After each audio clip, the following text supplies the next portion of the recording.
Zimbabwe and Zambia are trying to fix strained diplomatic relations behind the scenes ahead of the Southern African Development Community SADC in Harare to avoid a showdown in front of the regional leaders, which might have far-reaching consequences for sub-regional stability. Azviperi mushe muri Zimbabwe kuonekwa mutungamiri wenyika na former president wekuZambia aiwa vanoonekwa vakamira sezvamuri kuona mapictures aiwa vachinatsoratidza kuti vanhu vari kufara.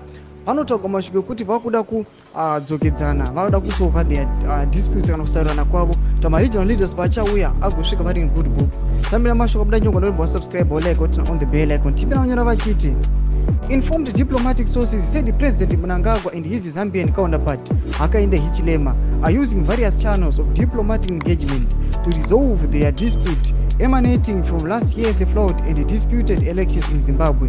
Former Zambian Vice President Kevin Kavindele KK is the key mediator between the two leaders and their countries.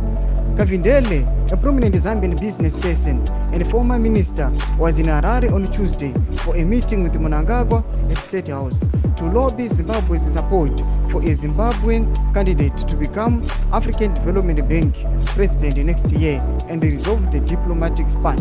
Domashiko anobuditsa panapa zvinzi aiwa vakomana Kavindele ndiye anoda kusolva aiwa the dispute pakati paHichilema nemutungamiri wenyika, noti Hichilema akajamuka. Hichilema hatimuri kunza nezveZimbabwe nezveuchairmanship, inoda kuti anoziva kuti ndiye aipusha nhau achipusha mumba kuti afambire nhau dzeCOM.